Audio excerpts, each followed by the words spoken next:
우리가 일반적으로 전도할 때 예수님 믿으면 무슨 문제든지 다 해결된다고 소개합니다.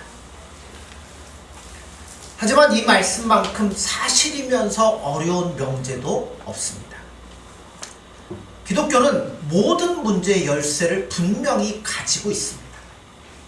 그러나 그것이 우리가 알고 있는 것처럼 만병통치의 약과는 분명히 달라요. 다시 말해 성경에서 말씀하고 있는 해결해 준다고 하는 문제의 일람표를 딱 작성을 해놓고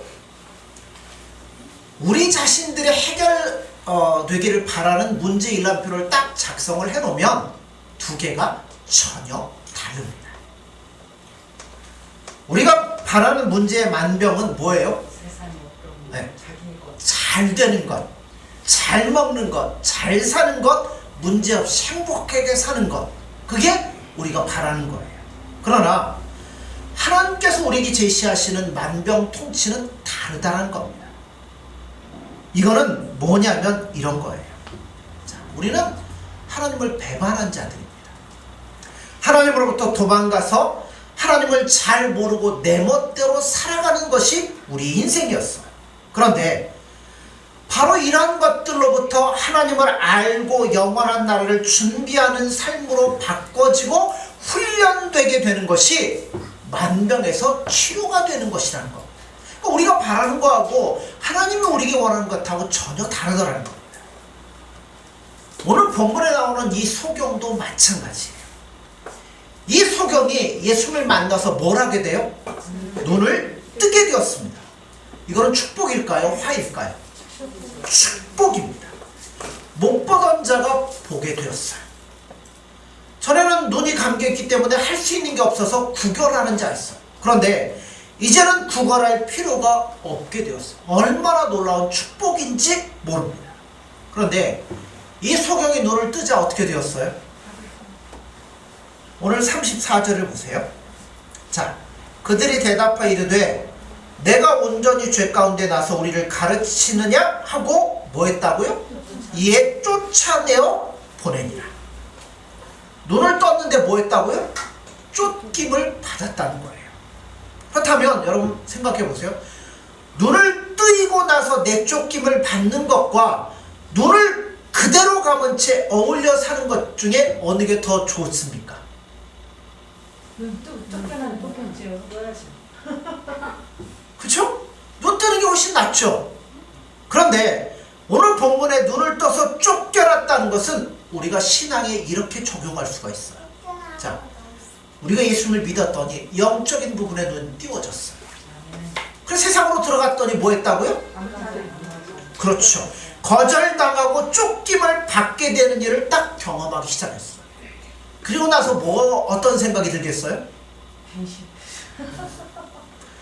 예수님 믿어 내게 뭐가 유익이 있느냐? 눈은 떴는데 오히려 쫓김을 받았으니 세상으로부터 배척을 받으니 이게 무엇이 유익이냐? 하면서 뭐가 생기기 시작하면 갈등이 생기기 시작합니다. 많은 분들이 예수님을 믿고 난 다음에 예수님을 믿을 때는 어떤 심정으로 믿냐면 뭔가 나에게 도움이 되고 문제가 해결되기를 원하는 마음으로 예수님을 믿어요. 예수님 믿었더니 모든 일들이 잘 되더라. 이거는 대단히 큰 오해입니다. 그러면 이런 생각을 할 수 있어요. 아니 목사님, 그러면 예수님 믿고 불치병이 나은 것, 망하던 사업이 잘 된 것, 뭐 어떤 문제가 해결되는 것, 이런 간증은 뭡니까? 자, 그거는 예수님을 믿으면 모든 사람들이 이렇게 된다라는 것을 공식적으로 보여주는 문제가 아니에요. 오히려 이런 것들 하면, 이런 것들 우리가 주변에 경험하면 우리의 관심이 어디에 가겠어요? 그렇죠. 만약에 저에게 예수님이 신유의 능력을 줘가지고 아픈 사람 막 손 얹고 기도했더니 막 나았어요. 그 다음부터 우리 위에는 어떤 사람들이 모여들기 시작할까요? 그죠. 온갖 병에 걸린 사람은 다 오겠죠. 왜요? 이거 해결하려고. 그러니까 예수님이 바라는 것은 세상적인 것, 내가 원하는 관심에 더 초점을 기울이도록 하기 위해서 이런 기적을 만드시는 게 아니에요. 오히려 이런 기적적인 축복을 통해서 이걸 깨달으라는 거예요. 자, 세상에 이런 일도 뭐 하신다고요? 하시는 예수님이, 그분이 말씀하시는 영원한 축복에 대한 약속이, 야, 이것도 하시는 분이 우리에게 말씀해 주는데 이게 진짜지 않겠느냐, 그것이 얼마나 참되다는 것을 깨닫게 하는데 1차적인 목적이 있다는 거예요. 그래서 우리로 하여금 내가 보는 것보다 더 크고 놀라운 것들이 있다. 근데 그분이 누구냐면 예수님인데, 그분이 우리에게 이런 삶, 이런 인생을 말씀해 주신 것이 아니냐, 그거를 깨닫도록 하는데 목적이 있다는 겁니다. 그래서 뭐가 진짜 축복인지를 알라고 하는 거죠. 그리고 제대로 분명히 말씀드리자면, 예수님을 믿으면 믿기 전보다 훨씬 고달파집니다. 그리고 불편합니다. 그래서 이런 고백이 나올 수 있어요. 아니, 그러면 세상에서 실컷 살다가 뭐 하면 된다고요? 죽기 전에 언제 죽을지는 모르겠지만 나중에 해볼 거 다 해보고 믿으면 되는 거 아닙니까? 이런 갈등이 생기게 돼요. 고백이 생겨요. 여러분, 그런 고백이 당연히 나올 수밖에 없습니다. 우린 지금 그거 거꾸로 배웠어요. 어떻게 배웠냐면, 예수를 믿게 될 때 뭐가 없는 사람이 좋은 신앙이요? 갈등이 없고 고민이 없는 사람이 좋은 신앙이라고 배워왔고, 고민하고 이게 맞나? 이런 사람들은 별로 좋지 않은 신앙이라고 배워왔습니다. 그러나 아니라고 생각돼요. 예수를 믿으면 갈등이 있을 수밖에, 이게 옳은 건가, 이게 맞는 건가, 이래야 되는 건가, 여러분, 갈등이 생길 수밖에 없어요. 그래서 갈등하는 사람이 진짜고, 물론 우리가 뭐 예수님 바라보며 하나님 예수님만 보니까 아무 고민 없습니다. 근데 사실 그렇지가 않아요. 이건 좀 이따 다루겠지만요, 성경은 어느 곳에서도 예수님을 믿었기 때문에 만사 형통했다는 얘기는 없습니다. 마태복음 10장 34절에 36절을 보면 예수님이 이런 말씀했어요. 내가 세상에 화평을 주러 온 줄로 생각하지 말라. 화평이 아니요 검을 주러 왔노라. 내가 온 것은 사람이 그 아버지와 딸이 어머니와 며느리가 시어머니와 불화하게 하려 함이니, 사람의 원수가 자기 집안 식구리라. 자, 세상에서 가장 가까운 사람이 누구예요? 혈육이잖아요. 또 같은 목적을 가지고 굳게 뭉쳐진 동지들이 누구보다 가깝습니다. 그런데 자, 그랬던 우리가 하나님을 어느 순간 예수님을 알게 되고 믿게 되자, 갑자기 우리가 가지고 있었던 어떤 공통된 그 관심사보다도 누가 소중하다는 걸 알기 시작해요. 예수님이 소중하다는 것을 깨닫기 시작하는 겁니다. 그러니까 예수님이 무엇보다도 우선이 되는 거예요. 그러니까 뭐가 생기기 시작하냐면, 여기서부터 갈등과 부딪힘이 생기기 시작합니다. 어차피 남남이었으면 뭐 하면 돼요?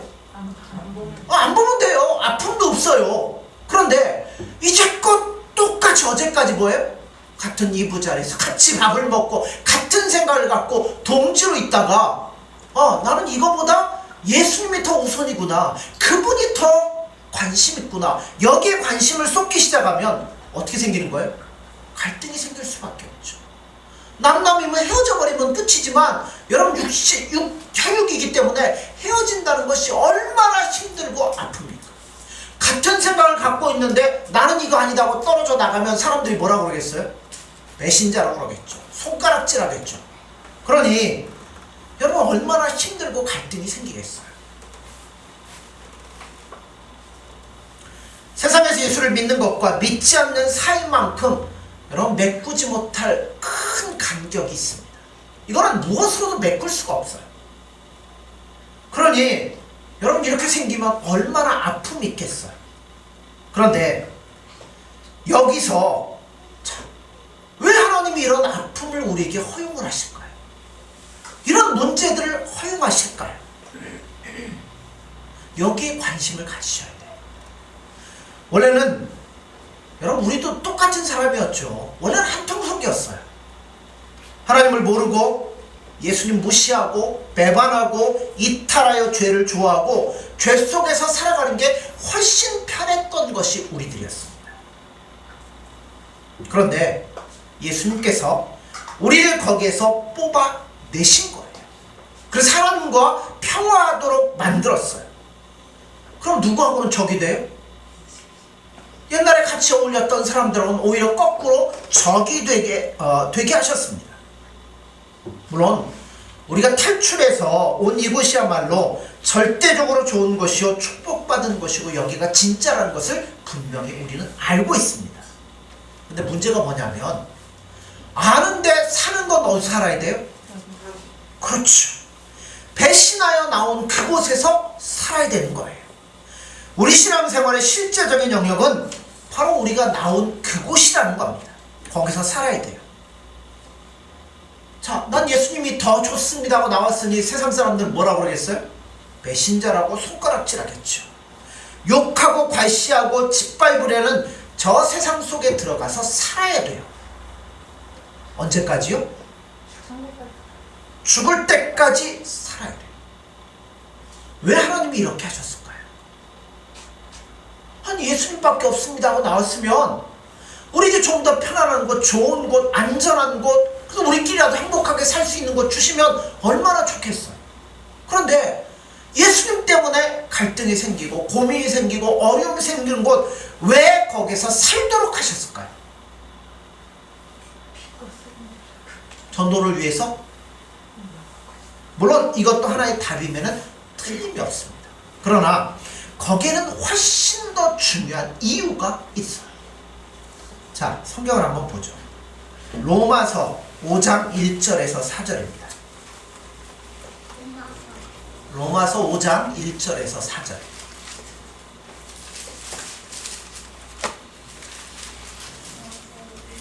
(245쪽) 로마서 5장 1절에서 4절 교독합니다. 그러므로 우리가 믿음으로 의롭다 하심을 받았으니 우리 주 예수 그리스도로 말미암아 하나님과 화평을 누리자. 또한 그로 말미암아 우리가 믿음으로 서 있는 이 은혜에 들어감을 얻었으며 하나님의 영광을 바라고 즐거워합니다. 다만 이뿐 아니라 우리가 환난 중에도 즐거워하나니 이는 환난은 인내를, 인내는 달면 끝나는 성화를 아니하다. 아멘. 요한복음 로마서 3장과 4장은 구원에 관한 이야기랍니다.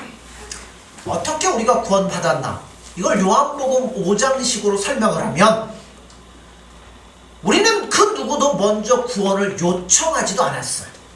또 구원이 나에게 필요한지도 몰랐어요.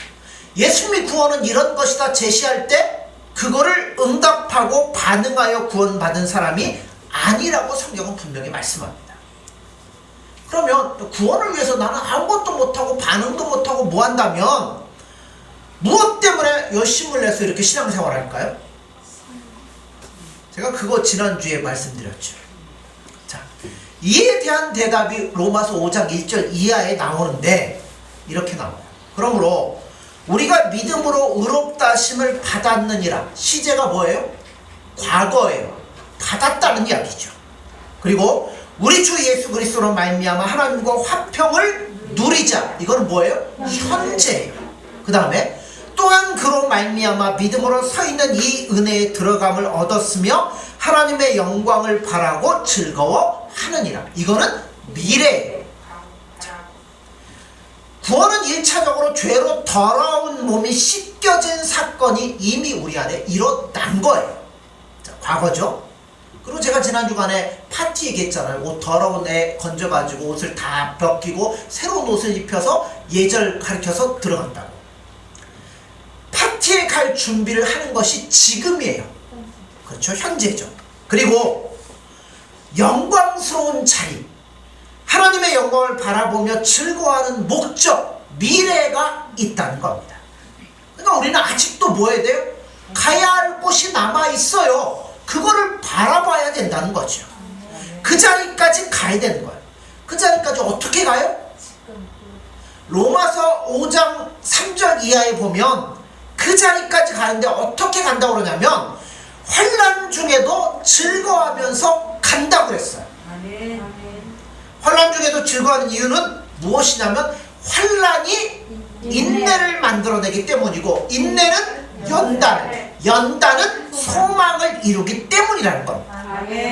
자, 그러니까 왜 하나님 우리를 세상에 살게 하시냐면 하나님 나라 가기까지, 그 영광의 소망을 가기까지 뭐 해야 돼요? 통과해야 되는 과정이 있다는 거예요. 그 과정 가운데 뭐가 있어요? 환난이 있고 연단이 있고 인내가 있고 연단이 있고 소망까지 가게 된다는 거예요. 이게 불신자들을 세상 가운데 살도록 내버려 두시는 예수님의 뜻이라는 겁니다.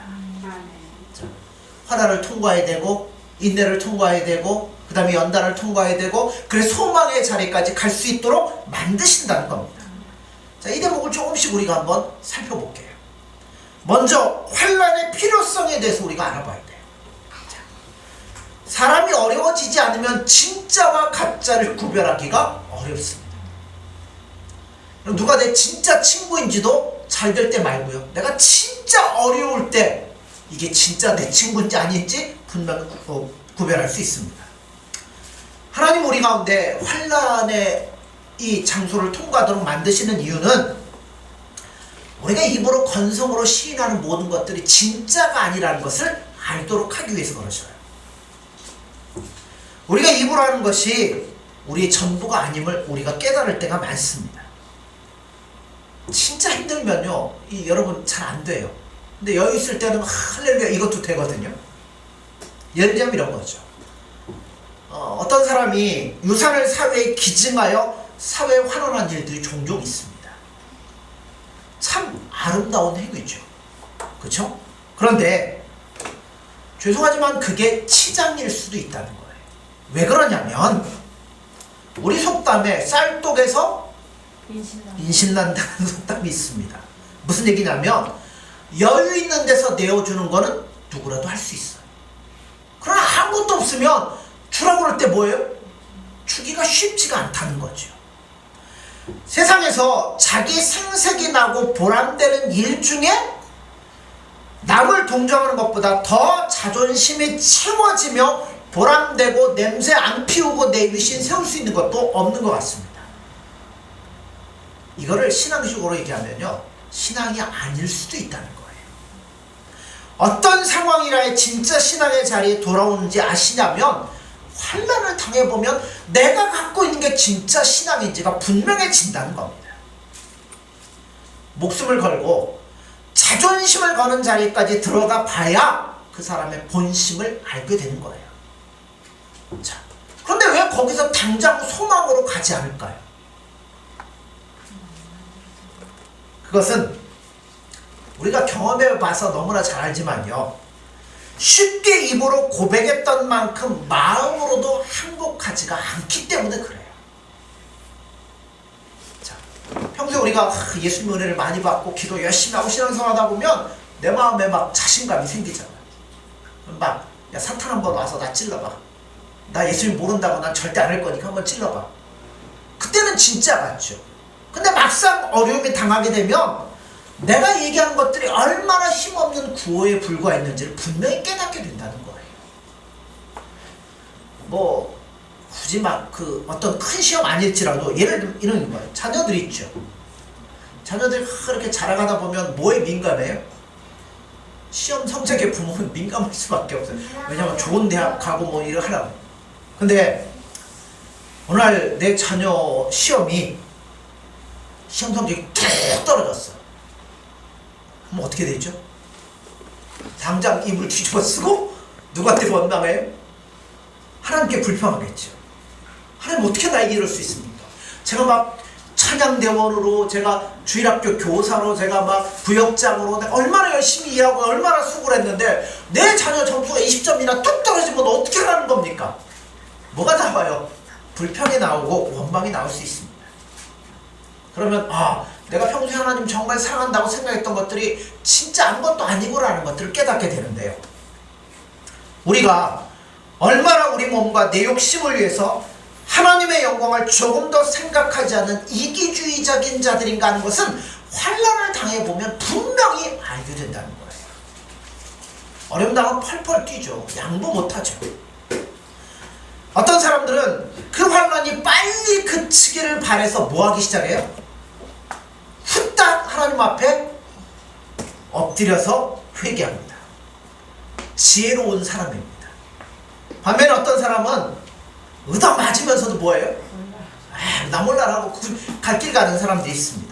어느 쪽이 금방 응답받을까요? 예. 얼른 회개한 쪽이 조금은 빠를 거예요. 조금은. 그러나 둘 다 일찍 그치지는 않을 거라고 저는 생각합니다. 왜냐하면 하나님이 나에게 원하는 것은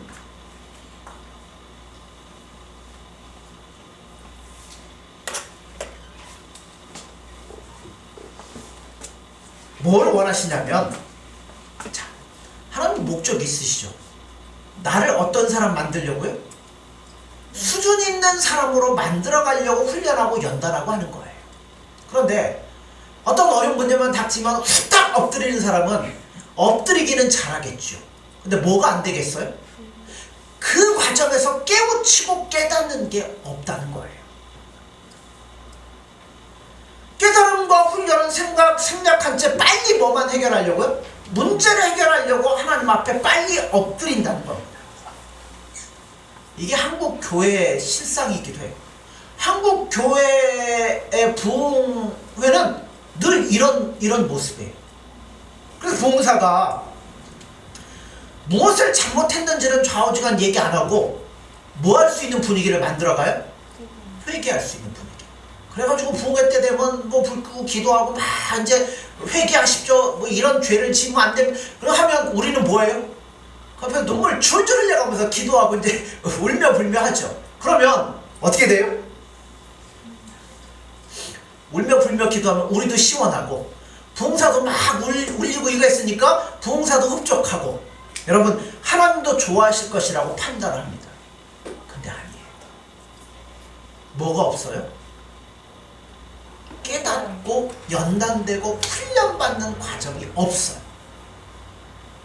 집에서 그러잖아요. 자녀가 잘못하면 혼내키면 배를 들면 어떤 애는 뭐예요? 뭐가 잘못된지 이거는 몰라요. 후다닥 엎드려서 잘못했다고 비인을 해 있죠. 덜 맞겠죠. 근데 여러분 어떤 애는 막 굳이 이제 그거 맞는 애들 있죠. 근데 그 과정에서 뭘 알아야 되냐면 내가 뭘 잘못했는지 뭐가 문제인지를 분명히 깨닫는 과정이 있어야지 그냥 내가 무서워서 빨리 엎드려가지고 빌어서 그 시간만 지나가면 여러분 발전의 과정이 없다는 거예요. 이런 식으로 우리가 여지껏 신앙생활을 해왔으니까 어떤 문제가 생겨서 조금만 건드려도 뭐예요? 금방금방 넘어져서 일어나지를 못하는 거예요. 안타까운 얘기죠. 그래서 로마서 5장에서 분명히 예수님 말씀하잖아요. 환난은 인내를 만든다고 하는 겁니다. 왜 환난으로 인내를 만드는가를 한 걸음 더 나아가 생각해 봅시다. 자, 놀라운 것이 하나 있는데 신자가 아무리 하나님을 원망하고 이를 갈면서도 그 환난 때문에 하나님 버리고 도망가도록 내버려 두시지 않는다는 거예요. 왜 그러냐면 매를 맞고 자녀가 뭐 대부분은 집을 안 나가죠. 그냥 맞고 혼나고 끝나죠. 근데 개 중에는 뭐 하는 애들도 있어요? 맨 먼저 또 가출하는 애도 있죠. 그럼 부모가 뭐예요? 너 나 잘 나가라 그럽니까? 아니죠. 경찰서 가고 사진 돌리고 그래갖고 결국은 뭐예요? 못 찾는 경우도 있겠지만 결국은 찾아서 집으로 다시 데려온다는 거죠. 인내라는 것은 여러분 환난을 통해서만이 생기는 거예요. 어려움을 당하게 되면 우리 마음이 막 아파요. 펄펄 뛰어요. 하나님 왜 그러십니까? 하고 하나님 앞에 대들기도 합니다. 그러나 여러분 분명히 깨달으셔야 돼요. 그 안에서 도망칠 수 없다는 것과 펄펄 뛰면서도 내 시각은 누구에게로 향하고 있어요? 예수님께로 향하고 있다는 사실은 분명히 깨달으셔야 된다는 거예요. 그러니까 펄펄 뛰고 아우성을 치다가 시각이 예수님께로 가니까 나중에 어떻게 돼요? 뛰던 거 내려놓고 그럼 도대체 하나님 나에게 왜 이런 일이 벌어졌습니까? 하고 누구에게 묻기 시작하냐면 예수님께 묻기 시작하고 예수님께 대하여 귀를 기울이고 시선을 고정하도록 돼 있다는 거예요. 신자에게 주시는 놀라운 은혜가 이거예요. 그러니까 우리는 매를 맞으면서도 어려운 문제를 당하면서 처음에는 펄펄 뛰지만 예수님 앞에 끝까지 붙잡고 나가다 보면 시선이 누구에게만 향해요? 예수님께만 향해지게 된다는 겁니다.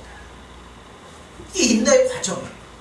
그 다음에 연단의 과정에 들어가게 되는데, 연단은 경험되었다는 이야기예요. 단련되기 시작하면 그 다음에 똑같은 문제가 왔을 때 뭐예요? 아, 이건 내가 경험해봐서 알아. 이거 아무것도 아니야 하고 넘어가잖아요. 교회 신앙생활하다 보면 잘하는 분도 있고 못하는 사람도 있습니다. 그래서 처음에는 막 누구는 뭐 잘한다고 그러고 누구는 못한다고 그러고 막 이제 불평불만이 많아. 그런데 여러분, 환난을 당하고 그 가운데 예수님을 보고 인내로 이렇게 한 걸음 한 걸음 가다 보면 우리 신앙이 어떻게 돼요? 조금씩 깊어지기 시작한다는 거죠. 그러다 보면 어떤 못하는 사람을 보면서도 그래, 나도 옛날엔 저랬고 이 과정이 있지 그러면서 이해가 되고, 잘하는 사람을 보면서도 저렇게 우리가 우리를 돌아보죠. 나도 한때는 저랬지. 근데 저것도 아무것도 아니더라. 그러면서 깨닫기 시작한다는 거예요. 이런 과정들을 경험하다 보면 웬만한 일에는 뭐예요? 예, 막다른 골목에 있어도 별로 그렇게 놀라지 않습니다. 아무리 승승장구했어도 그거 내가 한 거 아니라는 걸 알기 때문에 자랑할 마음이 없기 시작해요. 그러면서 깨닫는 게 뭐냐면, 눈에 보이는 인생이 우리를 위협한다고 해도 뭐 세상이 막 나를 죽일 것 같고 내가 막 쓰러질 것 같은데 예수님 안에 인내하며 이렇게 지나다 보면 그것도 별거 아니더라는 걸 깨닫기 시작합니다. 사람들 앞에서 한두 번 부추김을 받고 이런 것들이 내가 잘나서 그런 것 아무것도 아니라는 것을 깨닫기 시작한다는 겁니다. 무슨 뜻이냐면 보이는 게 전부가 아니라는 거예요. 손에 잡히는 것이 전부가 아니라 내면 세계, 지금 우리는 뭘 보고 살아가냐면, 그렇죠, 영적인 것들을 채우며 그것들을 바라보고 앞으로 나아갈 그날을 보며 살아가는 거예요. 김영희 집사, 오늘 설교 길어. 그렇기 때문에 밖으로 드러난 어떤 일들에 대해서는 그래, 나는 이거 보고 사는 게 아니니까 어느 정도 초월하기 시작하고 초탈하기 시작하는 거예요. 드디어 사람들의 위협과 공갈이, 자, 세상으로 우리가 돌아갔잖아요. 구원받고 돌아갔는데 우리를 위협하고는 일들에 대해서 그래, 너희들은 원래 그럴 수 있지 그러면서 겁나지 않고, 사람들이 나를 칭찬한다고 마음이 흔들려갖고 우쭐해지지 않고, 기다려줄 것은 기다려주고 인내할 것은 인내하고 참을 건 참아주고 박수 쳐줄 것은 박수 쳐줄 수 있는 그러한 단계까지 가기 시작한다는 거예요. 이게 뭐냐면 연단인 거예요. 그러나 여기서 기억할 것은 연단하고 그 정도 됐다고 끝나는 게 아니에요. 여기서 한 걸음 더 나아가야죠. 어디요? 소망으로 가야 된다는 겁니다. 이와 같은 신앙의 과정들이 우리에게 무엇을 가르쳐 주냐면, 신자가 예수님 처음 만나고 나면 얼마나 기뻐요. 얼마나 즐거워요. 세상 모든 걸 가진 것 같습니다. 그러나 그 감격 갖고 이후에 진행되는 신앙생활에서 늘 승리할 수만 있는 것은 아니라는 거예요. 예수님을 주로 시인함으로, 그렇죠, 우리가 오늘 당장 죽어도 어디에 여러분 가셔요? 천국에 간다는 확신이 있으십니까? 아멘. 있습니다. 그러나 이 확신에 찬 생활이 우리라는 신앙생활에서 늘 승리하도록 만드냐 하면 그거는 아니더라는 겁니다. 물론 승리할 때도 있지만, 우리가 오늘 죽어도 예수님 앞에 갑니다 말은 하지만 마음 한편에는 뭐가 있어요? 늘 예수님이 나 안 된다 그러면 어떡하지? 늘 뭐가 있냐면 부담감이 있잖아요. 뭔 부담감이요? 예수님 앞에 조금 더 열심히 내지 못했고 조금 더 사랑하지 못했고 이렇게 하지 못했다는 것에 대한 좌절감이 우리 마음속에 늘 있습니다. 그래서 물어보면 대개 승리했다기보다는 실패한 것이 우리 인생이라고 말하잖아요. 바로 성경이 그것을 예견하고 있습니다. 하나님께서 우리에게 뭘 요구하시냐면 그런 실패를 요구하신다는 거예요. 왜 그러냐면 실패를 통해서만이 진짜 소망이 무엇인가를 비로소 알게 된다는 거예요. 신자의 신앙에 있어서 최고의 수준의 경지가 뭐냐면 소망이 있느냐예요. 여러분이 알고 있는 소망과는 좀 다릅니다. 예를 들어서 여러분에게 있는 소망은 어떤 소망이에요? 여러분 소망. 내가 지금 환난과 어떤 어려운 문제를 다 경험하고 있지만 내가 예수님을 붙잡고 있으면 언젠가는 천국에 갈 날이 있고 예수님 오셔서 오냐? 잘하였도다 착하고 충성된 종아 그러면서 지금껏 나를 골탕 먹이던 이 자들이 나쁜 자라고 판정 내리는 것이 내리는 거예요. 그러니까 그런 식 내가 예수님 붙잡고 있으면 예수님이 이렇게 뭐 해준다고 하는 거죠. 신자의 소망이 이런 겁니다. 그런데 여러분 그게 아니에요. 우리에게 소망은 맞습니다. 내가 살다 보면 나 예수님 알잖아요. 예수님 나 사랑해 주셨고 나 살려주셨고 나에게 오직 예수님밖에 없다는 것도 알잖아요. 근데 여러분 예수님 사랑하며 살다 보면 그게 잘 됩니까? 어떨 땐 되다가 어떨 땐 또 넘어지고. 무슨 얘기냐면 우리가 얼마나 죄의 뿌리 깊이 임박여 있는가를 믿음 생활하다 보면 깨닫기 시작하는 거예요. 난 잘해보겠다고 하는데 왜 이렇게 안 될까? 난 이 정도밖에 안 될까? 그래 난 이 부조가 이걸 깨닫기 시작하는 거죠. 그럼 내 속에 나오는 건 도무지 죄밖에 없다는 것을 확인하고 또 확인하는 거예요. 그 바울이 이런 고백을 하죠. 오라 나는 공부한 사람이다. 내가 죄인 중에 괴수다. 나는 만삭되지 못하여 난자와 같도다. 이런 고백이 삶을 살아갈수록 신앙을 살아가면 살아갈수록 내 힘으로는 안 된다는 걸 깨닫기 시작하는 거예요. 그러면서 드디어 하나님께서 예수님께서 왜 우리를 절망으로 이끌고 가셨나를 발견하게 되는 거예요. 여러분 왜 우리를 절망으로 끌고 가셨을까요? 내 인생이 내 힘과 내 손에 달려있지 않다는 것을 알라고 끌고 가신 거예요. 아멘. 예수님께서 우리를 좌절과 절망과 자포자기에서 우리를 가르치시는데 뭘 가르치냐면 예수님을 따라가려면 뭐 하라고요? 자기 십자가를 지고 자기를 부인하는, 자기를 포기하는 거죠. 한마디로 얘기하면 내가 나를 포기하는 것이 내가 포기되는 것이 아니라는 걸 여러분 배우셔야 돼요. 말이 조금 어렵죠? 무슨 얘기냐면 이런 거예요. 내가 교만할 수 없듯이 절망해서도 안 되는 자들이에요. 왜냐면 나는 내 것이 아니고 예수님의 피값으로 주고 사신 예수님의 소유라는 사실을 비로소 인정하게 되는 거예요.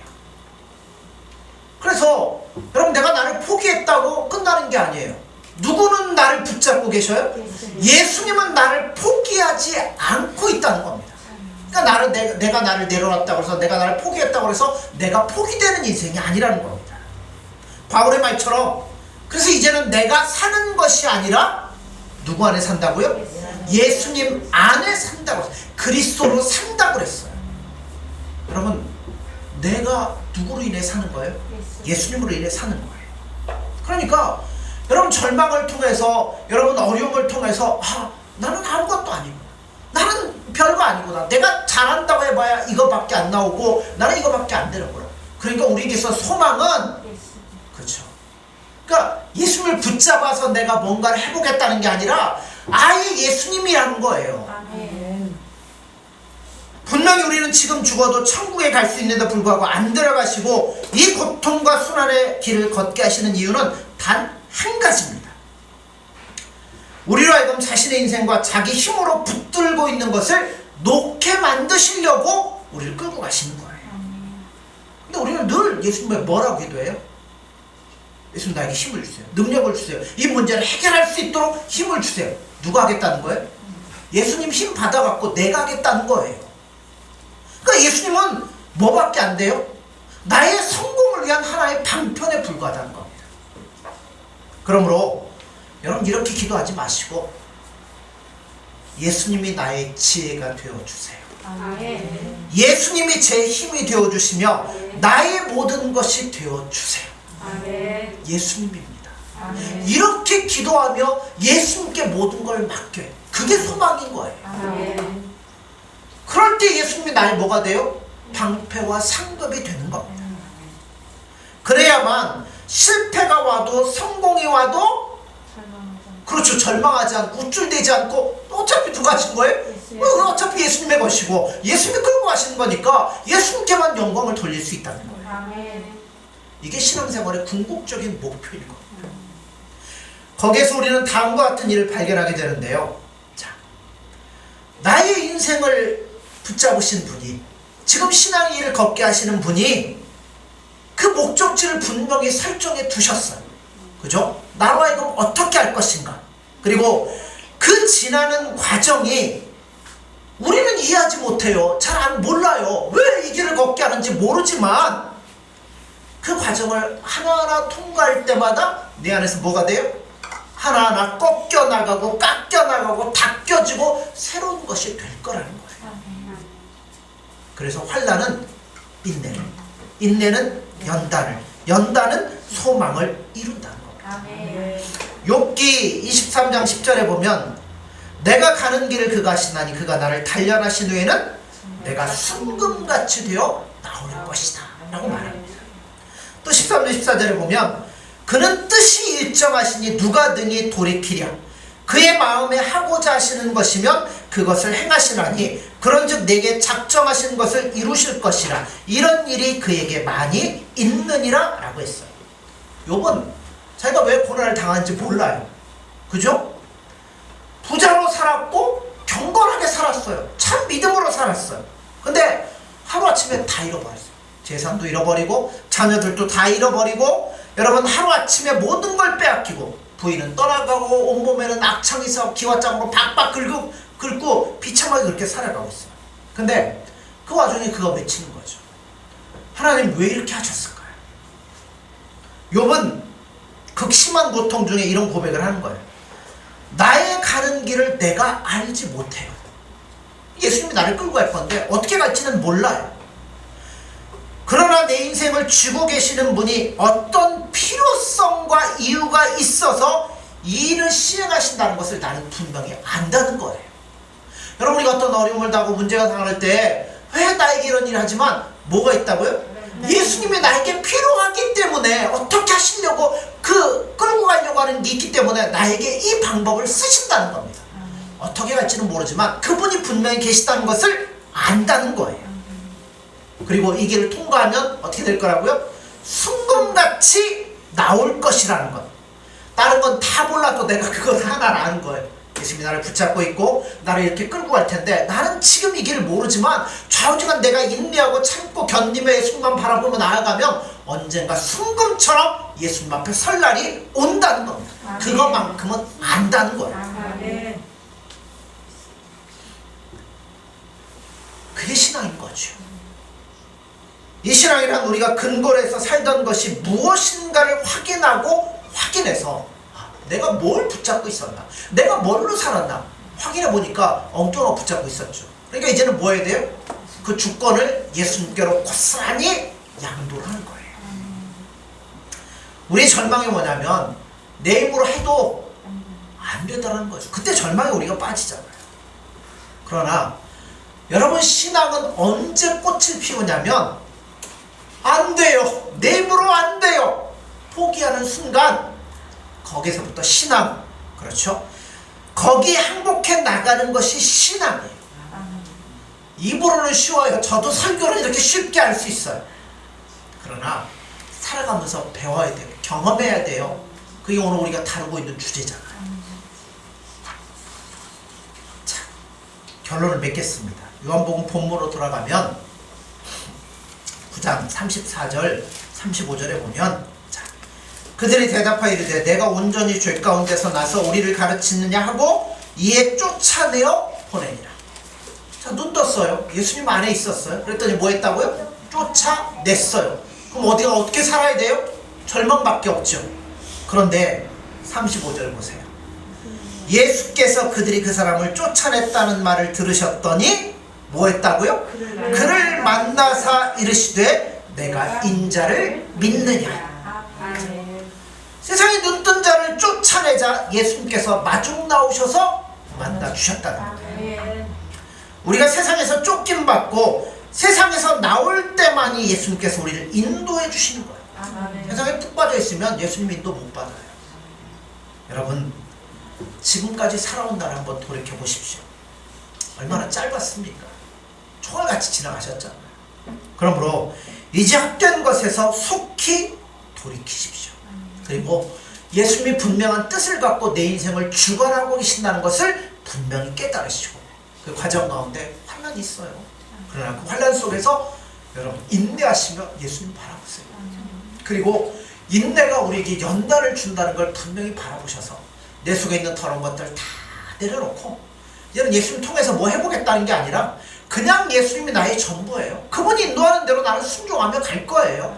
그분이 어떻게 갈지는 모르겠지만 좌우지간 끝까지 참고 따라가면 내 삶이 순금처럼 나올 거예요. 그거 바라보면서 여러분 소망을 가지시고 여러분 힘껏 살아나갈 수 있는 저와 여러분들이 되어지기를 간절히 소원합니다. 기도하겠습니다.